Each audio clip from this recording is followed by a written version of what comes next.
This is why you do the check. Hold on. All right, now we should have audio back. Can you guys hear me? Let me know. This is why I do the check. Give me thumbs up if you can hear me. All right. So, be honest with you, don't know how long I'm going to be here. I'm aiming for 30 to 45 minutes. We'll see where I get. But I'm going to just let y'all know, man, it's time. It's let it out. Just let it out. Between now and Thursday, you get Monday, Tuesday, and Wednesday. Just let it all out. I know we are frustrated. We are angry at certain players. We are mad at the team, and rightfully so. I mean, 3-3. Look, I thought they would be 3-3 at this point in the season. You can go back. There's actual video evidence. Go check the schedule making video. I thought they would be 3-3 at this point in the season. So the record ain't bugging me. But how they've gotten to 3-3, not been a satisfying way to get to 3-3, right? Getting in your own way, fumbles, interceptions, blown coverages. You know what I mean? This looks like a team that needs to figure a ton out. And right now they got 14 days to really figure it out, right? They get these next 4. Look, I know the Broncos are an NFL team. I know the Broncos are a good team. I'm not trying to underestimate them. But under no circumstances is it an acceptable result to lose to the Broncos on Thursday Night Football at home. It's just not an acceptable result. So you better beat them on Thursday. I don't care how you do it. Quite frankly, it's probably going to be sloppy, ugly, and nasty and not satisfying, but you got to do it. And then you get 10 days to figure things out. Now, there are going to be adjustments that need to be made in those 10 days. What are those adjustments going to be? I have no idea, quite frankly. Like, absolutely no idea what those adjustments are going to be. Offensively, the adjustments that are going to be made are just getting people healthy, right? We got a super chat from Jesus Beats who says, no excuses for this embarrassing loss at home. Make the right adjustments. Quit playing sorry. # beat the Broncos. I agree with you, Jesus. I agree with you.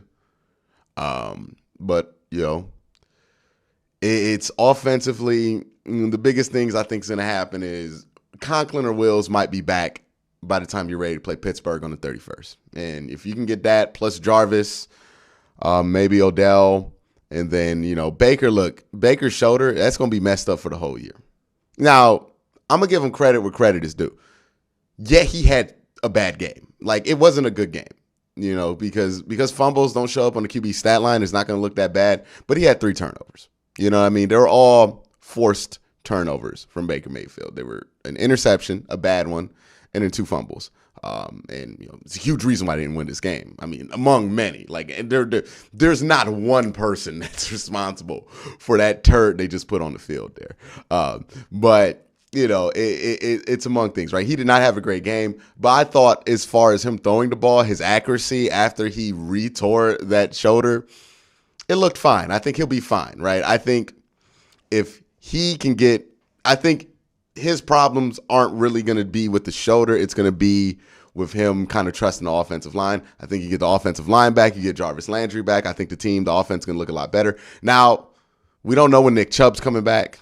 It's day-to-day with him. Kareem Hunt looked like he out for the year. So now you're going to have to jump to Demetric Felton a lot more sooner than you thought you were going to have to, and it's going to be on Dearness Johnson. You're lucky you have depth there. Ain't nothing going to replace Kareem Hunt because Kareem's really great, but, at least you have something there. So it's not the end of the world that you don't have your starting running back. Now, again, Kareem could be fine. It didn't look good, man. From what I heard he was screaming, couldn't put pressure on that leg, and it looked like an Achilles thing. It don't look good for Kareem, man. It really don't look good for Kareem. So that is what it is with the offensive side of the ball. I'm not really – look, if I had to bet money that one of these sides of the ball are going to still be top 5 by the end of the year, it's going to be the offense. I still have an enormous amount of faith that they're going to figure it out once they get healthy. Super chat here from Akalan who says, I didn't watch live. How sad are we? I might skip next week of media and game threads. Love you, Quincy. It might be a good thing, man. And you don't got to not watch the game content, but you can stay out the comment sections. Comment sections might be toxic for this week. I'm not even gonna lie to you. Coach said it's not an Achilles. That's great. That's great news. So hopefully it's just like a calf strain and he's just out 8 weeks. We'll see. But yeah, offensively, look, everything I'm worried about with the offense is about that offensive line getting healthy. Once they get healthy, I feel like the problems be figured out. I'm not really tripping over the offense. I don't think there's a big problem there, even though they haven't been playing well. I think those problems are more to do with just patience and health. The defense, though, there's a big problem. And I'm not a fire Joe Woods guy just because I don't know if firing him in the middle of the season is going to fix the problem. If this were the end of the season, I might be on the fire Joe Woods thing because, you get a whole offseason to repair and fix some things. But this is the second year in a row that the communication in the secondary has been awful. DM with the super chat says, I can't believe how horribly we played today on both sides of the ball. Baker is not getting a huge extension, if any. Move on from Odell Beckham. Odell actually played well today, but he had that drop. So nobody deserves it. Like Donovan Peoples-Jones might be the only person that deserves somewhat of a pat on the back. Other than that, nobody's getting a high five today. Chip Will says Stefanski's play calling sucks. Give 25 the ball, tequila, and so on. Baker is average, but he's my QB. Defense, what the fuck? Whoa, what the F? Yeah, man. Look, if you're mad and you're frustrated right now, I'm not here to tell you you're wrong. I'm just here to say it's a long season. And somebody brought it up, right? October, like literally a year ago, was that horrid Pittsburgh game where we all felt the same exact way we feel now. And look how the season went from there. It doesn't mean it guarantees it that the season's going to turn around from here. But if you think the season's over, bro, that's a long way from being determined. A long way. So it ain't close to over yet. But defensively, though, back to that. I don't know what needs to be adjusted. I haven't been able to look at it. And I really don't know if just looking at the film is going to make me know. But there seems to be a breakdown on multiple coverages on whose responsibility is what. And it happens so consistently now that opposing coaches can scheme routes to draw up that miscommunication. So that tells me that's not a play-to-play player thing. That tells me it's something structural with the defense. It's something structural with how those plays are being coached to be executed that's causing the execution to be so terrible. Not giving Ronnie Harrison a break here, because maybe Ronnie Harrison's so predictable in when he's going to hop a route that's happening. That could also be on tape there. But there is a massive breakdown. If it's Ronnie Harrison that's hopping these routes unprompted, he needs to be benched. He does not need to play, and he does not need to have that much responsibility. You need to move on from him. If it is the coaching staff that is making it so that those miscommunications are happening because of gaps and everything, then that needs to not only be retooled, it needs to be thrown out entirely and structurally changed, like completely changed. It does. It requires a complete reboot, a complete reset if the rules are so broken down. And if Joe Woods is not willing to adapt those rules, then you might have to move on to an interim solution. I don't see that coming. I really don't see that coming. But that part of it, the back end, because the linebackers, they'll be fine. The defensive ends, they'll be fine. The secondary, and I'm just specifically talking about the safety play, it's been awful. And if that is about the communication and he's not willing to restructure the rules in the communication, then somebody needs to. But I don't see that coming. I see that as an adjustment that Joe Woods will be willing to make. But it needs to be made. It honestly, God, needs to be made. That's where the biggest issues are defensively right now. Frederick says, $5 super chat, what is our defensive philosophy? I don't know. They don't play well enough, long enough for me to know. You need to play well long enough for me to know if you have an identity or a philosophy. Have no idea. Have no idea. Have no idea. And again, the case for bringing back Joe Woods after this year, terrible. It's not a good case. The case for firing him right now, I just don't know who's going to take over the responsibilities if he gets fired. And if there's a reason he needs to be fired. So, there that is. There is. There is nothing to be proud of about how this team played. There is nothing to be happy about how this team played. There's really not even much of a silver lining in this game. It was just awful all around. Terrible. Awful. Nothing to glean. Bad.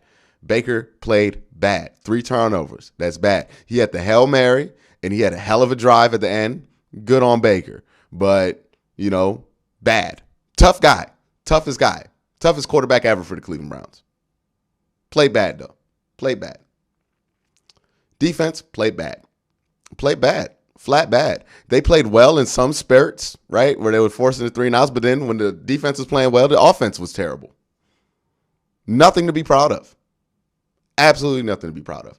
Now, that being said, there is a difference between putting out a performance that is that pathetic and that being the norm for this team. If this were the norm for this team, I wouldn't be upset. I wouldn't be mad. People wouldn't be frustrated. You wouldn't be sending all these angry super chats about how you want certain people fired or traded if that were the normal for this team. But what the normal is for this team has been sloppy through 6 weeks. It's been sloppy football. They've gotten to 3-3 despite playing some terrible football in spurts. Some terrible football.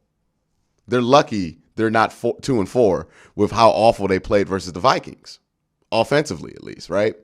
They have not put a complete game together. That's one thing. I'm not looking for a complete game at this point. What I want to see out of this team is just a game where both the offense and defense look okay. That's really, we haven't gotten that. It's either the offense looks great and the defense is awful, or vice versa. It hasn't been, a combined team effort, a combined team win. We haven't played complementary football all year. There's always been something to pick at with every performance. Is because they're not playing well. People wonder why I gave this team at 3-1 a C+ grade, because they've been playing C+ football. And when you go up against teams who are worse than you, like the Bears, like the Houston Texans, like the Vikings, and the Vikings aren't horrible, but they're definitely a step above the Bears and the freaking Texans.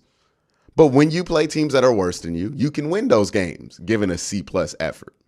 Well, not an effort, but a C+ showing. But when you show up against a 5-0 Cardinals team or a really good Chargers team, C+ ain't going to get the job done. That's what they've been doing. They're a really good team that's been putting up C+ efforts. Justin Klink with the super chat, having both offensive tackles out hurt more than people want to admit. Back end of the defense is a mess. Curious where we make up Hunt's yards. I think they can make up Hunt's yard. Well, not his yards, not his complete contribution, but you can get good production out of either Dearness Johnson or Demetric Felton. I'm sure of it. But yeah, that's something that people ain't talking enough about, man. The team is out there with James Hudson. And James Hudson, by the way, I would be interested to see what that PFF grade is. He was awful. And it's not his fault. He's not supposed to be out here. And I don't want to judge him based off of what he does in his rookie year when this is a guy that I was going to wait 3 years to see what he looks like. He's being forced to be out there pretty early. He looked bad. Blake Hance is a guard. He looked bad. The tackle situation is awful. We're not really helping ourselves with play calling, though, because we're going in a lot of 5-man protections with 2 backup tackles. Don't know what that's about. But the tackle, I don't think enough credit, well, not enough credit. I don't think enough talk has gone into, we're talking about Odell, we're talking about Baker, talking about all the flashy stuff when it comes to this team, or at least the offense and why they're not playing well. The basic fundamental of this team, and it's been the same. You want to do all these splits with Baker and Odell. Do a split when Baker has good offensive line play and bad offensive line play, and boom, you found your problem. You really found your problem. That's the problem. The offensive line play ain't been good all year. And hopefully when you get Wills and Conklin back, it's better. But I'm going to be honest with you, Wills and Conklin weren't really playing that well when they were in. So we'll see. We'll see. Arendahl says Kevin's fourth down calls are getting a bit too much. We just aren't making them. Tackles are unreliable right now. I'm here for a call if I'm doing them. I don't know if I'm going to do a call. I'll let you know how I'm feeling. But thank you for the super chat, Arendahl. Yeah, the fourth down, look, when your offense is rolling and you're executing at a high level like you were last year, I don't mind fourth down play calls. I don't mind going for it. But when you're executing what's been essentially the entire season outside of like the Kansas City game's the only game I thought they were executing at a high level. But when you've been executing for the last 5 games at a pretty dismal level, you got to stop going for it on fourth down. Now, 3 points wasn't going to make the difference this week. So, that one trip they didn't get any points to didn't really end up mattering. But, it is what it is. Aggie Fury says, what is Stefanski doing? Get the ball out quick. I mean, we've been getting that ball out quick earlier this year. It ain't really helped the offense look any better. I don't think getting the ball out quick is going to make any difference. It's about getting these plays protected. Getting Baker's. And when Baker had time today, he looked fine. But he was running for his life most of this game. And that's not an excuse for Baker. I'm not using it as an excuse for Baker. That's just what happened on the field. He looked fine when he had time. When he didn't, he was fumbling the ball and throwing interceptions. He can't do that, by the way. Like, that's not a good enough excuse to fumble the ball 2 times and throw an interception. It's really not. But if you're looking for what's the bigger problem, it's the offensive line. Do that split. Everybody wants to do all these splits. Do the split with the offensive line playing being bad and the offensive line play being good. And I promise you found out what's the difference with Baker Mayfield. The offensive line needs to be good. It just does. Can't continue like that. Can't continue. Offensive line don't get healthier, play better. We're not going to win a lot of games. So that just is what it is. That needs to be fixed. But that's going to get fixed with injuries. I'm sure of it. Defensively, though, that needs to be restructured, man. And look, it's not going to get restructured in 4 days versus Denver. So they're probably not going to look great versus Denver. Or they might. Who knows? Denver's not that great of an offense. But, it's probably not going to be fixed on Thursday Night Football. I'm not anticipating that at all. I'm anticipating the same frustrating game that we had this week. Well, not like a blowout, but, the same frustrating, give and take. Some things are good, some things are bad. Chip Willis with is anybody on the sidelines trying to hype the team up? I saw Joe B telling people, give me the ball. Do we have that on our team? Yeah, it's the NFL. Everybody has that on their team. Even the sorry teams have that on their team. That's not special. I know people like to hype up anything small, but it's not really special to have that. And the problem with the Browns in their quick game, right? Why they can't just get the ball out quick, that they're really not that good at it. They're not built for that. They're not built to get the ball out quick. So, where are our tight ends today? Too many empty sets, not enough 13-man personnel. Oh, they were out there. They had to block. In the second half, they couldn't be out. Like, you can't run 5 personnel and have your tight ends be out there running routes when your offensive line plays this bad. Again, a lot of our complaints about the offense, I swear to God, like every time I get a comment about the offense, I promise you, 95% of those complaints will have a direct line to the offensive line not playing well. Why is play calling so bad? Offensive line's not playing well. It's causing Kevin to call this garbage, call these screens, call these things to hide the offensive line. Why is Baker not attacking downfield more? Offensive line can't hold for more than 2 seconds. Or they can't run the ball without getting a holding call. Or they can't play clean football. Or they keep getting penalties and sticking this team behind the sticks. Literally every single issue with this offense that you can name almost comes down to the offensive line not playing well. Other than the interceptions and the fumbles. That's on Baker. But other than that, a lot of your complaints about the offense really got a lot to do with the offensive line. Really do. It ain't about nobody hyping somebody up on the sidelines. You don't think Jarvis is doing that? You don't think Odell's doing that? You don't think Baker's doing that? They're all doing it. But that ain't the difference. That ain't going to win you a football game. Offensive line needs to play better. They need to get healthy. But here's the situation. Here's what you have if you're the Browns. You have 4 days till Thursday. You go in there and you better beat the Broncos. I don't care how you do it. I don't care if it's close. I don't care if it's ugly. I don't care how it looks. I really don't. I'll just be thankful for a win. If you get that win on Thursday, you bought yourself some time. You have then 10 days to get people healthy and to restructure and reassign some things on that defense. You get to make those adjustments because not only will you get 10 days, but you come back from that 10 days and you play 2 straight division games back to back. Now, you've been putting up C-plus efforts. You might beat the Broncos with a C-plus effort. You're not beating Pittsburgh with a C-plus effort, and you're definitely not beating the Bengals with a C-plus effort this year. You're not doing it. So figure whatever it is out that is wrong with that back end in those 10 days. You got to beat Denver to buy yourself them 10 days anyway.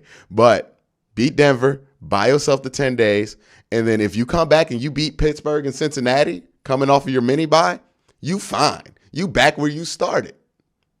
You looking like you can win the division, get a home playoff game, all that jazz, all that stuff we were excited about, you can still do it. You just win them 3 games.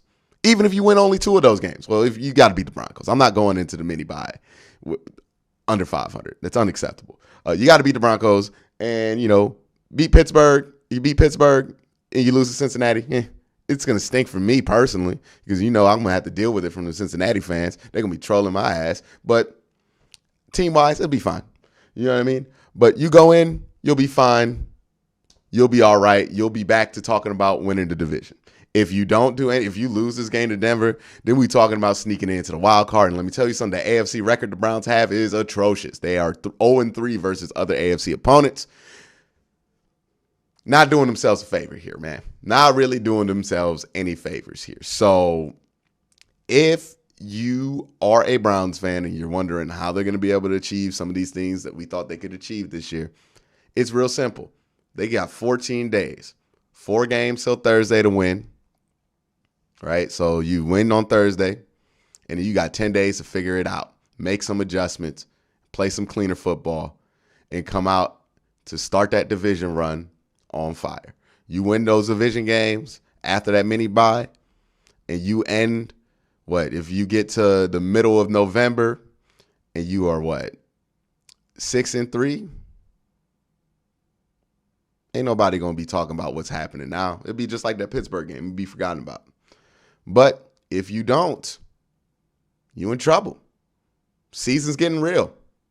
This is the real part of the season. Now the Browns are in it, right? They're 3-3. They're back to 500. It's time for stuff to get real, and it's getting real. Their back is now against the wall a little bit. It's not completely against. They're not like 1 loss away from being out of contention, but they're definitely a couple of losses away from making it really, really, really difficult on themselves. So back against the wall now. It's time to show up. You know what I mean? You got these 14 days to figure a lot of things out. And if you don't, that might end up, being it for you. But you got 14 days as a coaching staff, as players, to figure it out. Ira says Baker isn't special, needs all pro everything, everywhere but him. I disagree with that. I think if you just have a good offensive line around Baker, you don't really need the best receivers or tight ends in the world, and I think he showed that. Baker needs a good offensive line. He's a pocket passer. That's not rocket science to figure out, right? He needs a good offensive line. He's not one of those dudes that can just scramble all the time. We knew that when we drafted Baker. You're going to need a good offensive line with that kind of quarterback, right? You see Tom Brady out here with sorry offensive lines winning football games? No. So he's a pocket passer. He needs a good offensive line. He does not have a good offensive line. We're not getting the best out of him, and that just is what it is. If the offensive line were healthy, but you had only Donovan Peoples-Jones and Rashard Higgins out there, you'd be fine. But the offensive line ain't healthy, and that's the one thing that needs to be right in order for the Browns to win. right? The offensive line needs to be healthy because Baker's at his best when the offensive line is healthy. That is just point blank, period. You have a pocket passer. This is not new news or rocket science. A pocket passer requires a good offensive line. It just does. Like, I don't know what to tell some of y'all. Like, does it suck that Baker's not Patrick Mahomes? Yeah, but we knew that going into the season. He's not Patrick Mahomes. You know what I mean? Like, we knew this with him coming into the season. But hey, the most important thing isn't what happened today, because honestly, it's an NFC loss. You can recover from those. The most important thing is how you respond, right? 4 days till Thursday. Do you respond and win that game, or do you continue this downward spiral? If you respond and win that game, congratulations. You just bought yourself another 10 days. You really did. And with those 10 days, you better fix some problems and beat Pittsburgh.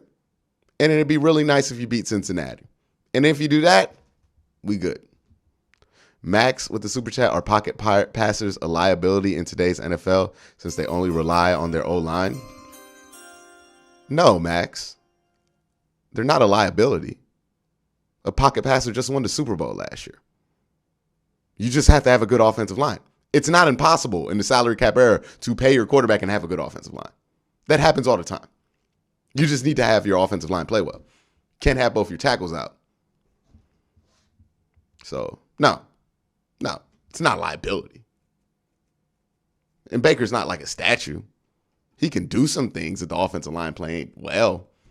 But, he's not going to be top 10 or top 12 level if he don't got a good offensive line. That's just what it is right now.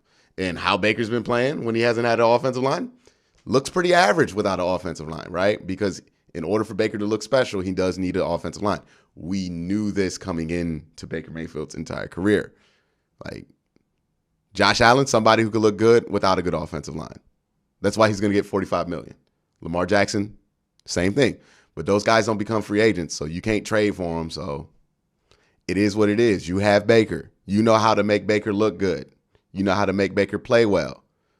And Baker can play well and play really good if he has an offensive line. If he doesn't, you got to figure out something for him. Feel like I'm making excuses for Baker. I just rammed on Baker for like 20 minutes on this freaking chat. Just because I'm not all negative on Baker Mayfield does not mean I'm just making excuses for him. Like, Baker has some positives. He has some negatives. But he's going to be all right if he gets a good offensive line. Like, we got to be able to have a nuanced conversation at some point, y'all. It ain't just screaming into the void and thinking your problem's going to be solved that way. There has to be a level of nuance in there. But, yeah, man, that's really all I got to say about what they did. It was a pitiful performance. They should be embarrassed. They should be ashamed of themselves. And they should be forced to watch this performance all week and know just how dirty sorry they were. They disappointed anybody who paid a ticket to watch that game, who made the effort to watch it. It was a pitiful, pathetic performance. Just pathetic. Pathetic football. I don't care what team you are. That's just pathetic what they did out there on the field. The good news is you get 4 days to your next game. And if you win your next game, this ain't going to be that deep. But, we'll see, right? If Baker keep fumbling versus Denver, if Baker keep throwing interceptions versus Denver, you know what I mean? What do you do about that? AJ Kadir with the 99-cent super chat. Thank you for that. Max with another super chat, $5, who says, that's what I mean. Why not draft a dual threat quarterback knowing that offensive lines are not always going to be there? You make it seem like drafting a dual threat quarterback is like as simple as just drafting a dual threat quarterback. Like, how often do these guys really pan out? You know what I mean? Just quarterback wise. It's one thing to get a quarterback. It's another thing to get a quarterback and try to selectively grab whatever you're trying to grab. Like, look at Trey Lance right now. Does he look good? You know what I mean? Who else is looking good other than Lamar? and Kyler, right? There's really not that kind of prospect, and you're not going to be bad anytime soon to be out here looking for a top 10 quarterback. So you have to do what you have. Build around it. Play around it. And get the best out of him. He's good enough to win anything you want to win with. You just got to play better than you did. I don't care who was quarterback today. They play like they did today, they're getting blown out. It doesn't matter who the quarterback was today. It could have been Case Keenum. It could have been prime Bernie Kosar. It could have been Joe Montana. It could have been literally anybody. If you have 2 fumbles and an interception, probably not going to win the game. If your defense gives up 37 points, probably not going to win the game. If you play like garbage, even if you're good, you're not going to win the game. They played like garbage. The whole team, terrible, awful, played like garbage. Not a memorable performance in the bunch. But that's okay, as long as you come back from it stronger. If it makes anybody feel better, it looked like the Chargers had the same letdown the Browns did because they played like absolute Duke against the Ravens today. Played like absolute garbage. Maybe if you score 42 points, it's hard to score 42 points the next week. I don't know. But it is what it is. The team played like terrible today. They left a turd on the field. Awful. Awful football. But they play on Thursday. And if they win on Thursday, they get 10 days to the next game, and things can start turning around after that. That's really the bottom line, man. That's really the bottom line. You got a lot more to do. And that's why I said this was a C-plus team to start the year. They got a lot more they can reach than what they playing out now. So we'll see if they can get there. But that's going to be it for this post-game show. Make sure you guys are subscribed and notified so you can get my recap that I'm going to upload tomorrow. But as for right now, that's going to be it for me. Hope you guys have a great day. Have a good night.